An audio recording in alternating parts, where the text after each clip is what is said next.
Praise the Lord दोस्तों, प्रभु यीशु मसीह के मधुर नाम में आपको बहुत बहुत सलाम। आज एक बार फिर से खुदा का कलाम बोलने का मुझे मौका मिला, इसलिए मैं उसका शुक्र करता हूँ, धन्यवाद करता हूँ। जब परमेश्वर ने मनुष्य की रचना की यानी सृष्टि की, तो परमेश्वर का वचन कहता है उसने मिट्टी से एक पुतला तैयार किया और उसके अंदर जीवन का श्वास यानी रूहा डाल दिया, और तब लिखा है आदम जीवित प्राणी बन गया। हाँ, जब परमेश्वर ने चाहा कि वो मनुष्य को बनाए, अपनी समानता में, अपने स्वरूप में बनाए, तो उसने सोने का इस्तेमाल नहीं किया, चांदी का इस्तेमाल नहीं किया, हीरों का इस्तेमाल नहीं किया, बेशकीमती चीजों का इस्तेमाल नहीं किया। उसने मनुष्य को मिट्टी से तैयार किया और उसके अंदर अपने जीवन का श्वास डाल दिया। इसीलिए परमेश्वर का सेवक पौलुस कहता है कि उसने अपना असीम धन मिट्टी के बर्तनों में रखा है। हालेलुया!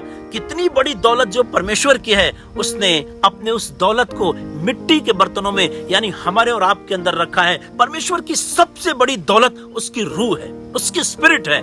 जिस परमेश्वर ने अपनी उस रूह को इस आदम के अंदर डाल दिया। हम लोग कितने आशीषित लोग हैं, कितने धन्य हैं कि हम मिट्टी से बनाए गए हैं। फिर भी इस मिट्टी के रचयिता, इस सृष्टि के कर्ता, उस महान परमेश्वर ने अपनी आत्मा को हमारे अंदर डाल दिया है। और वचन ये भी कहता है कि तू मिट्टी से बनाया गया है और एक दिन मिट्टी में मिल जाएगा, लेकिन रूह जो परमेश्वर की तरफ से है, आत्मा जो परमेश्वर की तरफ से है, वो परमेश्वर के पास वापस चली जाएगी। हमें दो चीजें याद रखनी है। पहली चीज, हम मिट्टी से बनाए गए हैं, मिट्टी में मिल जाएंगे। इसका मतलब है हम अपने आप को हमेशा नम्र और दीन बना करके रखें, हमेशा अपने आप को याद दिलाते रहे कि हम मिट्टी हैं और हमारी कोई कीमत नहीं। पर दूसरी चीज, एक बड़ी कीमती चीज जो हमारे इस मंदिर के अंदर है, जो हमारे अंदर डाली गई है, परमेश्वर का आत्मा। और परमेश्वर चाहता है हम इसको भी याद रखें कि एक बड़ी कीमती चीज परमेश्वर ने हमें दी है, ताकि हम इसको संभाल करके रखें। अक्सर हमने देखा है, हम जब एक छोटे से गांव में रहते थे,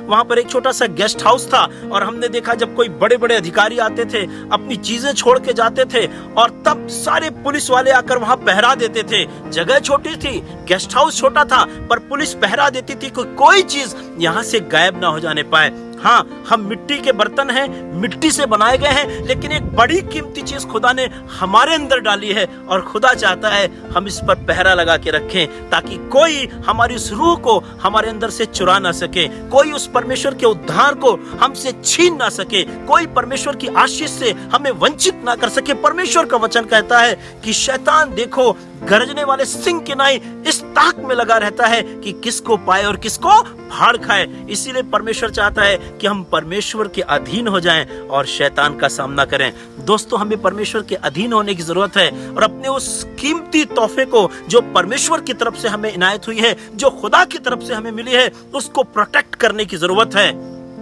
कब तक मालूम है?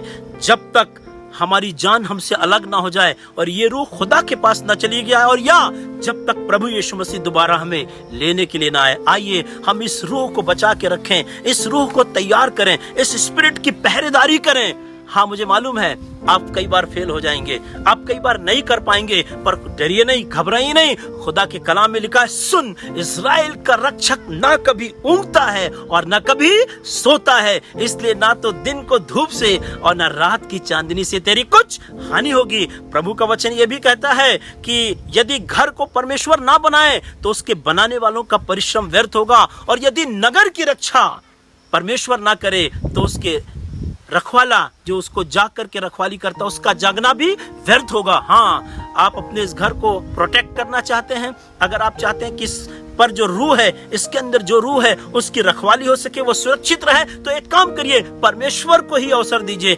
परमेश्वर को मौका दीजिए। आपसे निवेदन करिए कि प्रभु मेरी रूह को संभाल करके रख। हालेलुया! परमेश्वर आपकी सहायता करेगा। जिस तरह परमेश्वर का सेवक पौलुस कहता है कि जो अच्छे काम मैं करना चाहता हूं मुझसे नहीं हो पड़ते, पर जिन अच्छे कामों को मैं नहीं करना चाहता हूं मुझसे नहीं हो पाते, पर जो बुरे काम जो मैं करना भी नहीं चाहता हूं मुझसे हो जाते हैं। अरे, ये बड़ा मजबूर है, लेकिन एक और बात कहता है, बोलता जो मुझे सामर्थ देता है उसमें मैं सब कुछ कर सकता हूँ। मुझे पूरा विश्वास है कि उस परमेश्वर ने, जिसने मिट्टी से हमारी सृष्टि की, जिसने अपना आत्मा हमारे अंदर डाला, जिसने अपने रूहा को हमारे अंदर डाला, वही हमें सामर्थ देगा कि हम इसकी रखवाली कर सकें। आइए हम मिलकर इस रूह को सुरक्षित रख सकें, ताकि एक दिन परमेश्वर के पास ये सुरक्षित जा सके और हम अनंत जीवन में प्रवेश कर सकें। प्रभु आपको बड़ी आशीष दे। दो चीजें याद रखिए, पहली चीज, हम मिट्टी से बनाए गए हैं, सोने चांदी से नहीं। और ये रूह जो हमारे अंदर है, ये कोई हल्की चीज नहीं। ये रूह सोने और चांदी से, हीरे जवाहरातों से कहीं कीमती है। आइए इसको संभाल करके रखें। एक औरत का 10 में से 1 सिक्का खो गया था, उसको बेचैनी हो गई, वो परेशान थी, वो तुरंत लग गई ढूंढने के लिए, खोजने के लिए। और जब तक वो सिक्का मिला नहीं, वो खोजती रही। मालूम क्यों? उसको पता था ये जो सिक्का उसको मिला है ये बड़ा कीमती है, अगर ये चला गया तो उसका सब कुछ चला। अरे 9 सिक्के तो थे उसके पास, 9 अच्छे काम आपने किए हैं, पर वो जो आखिरी सिक्का जो हमारा उद्धार है, जो खुदा की रूह है, इसको कभी अपने जीवन से अलग मत होने दीजिए। प्रभु आपको बड़ी आशीष दे और आपकी सहायता करें कि हम और आप हमेशा स्मरण रखें कि हम मिट्टी से हैं, मिट्टी में मिल जाएंगे और ये रूह आसमान के खुदा के पास चली जाएगी। God bless you. प्रभु आपको बहुत आशीष दे।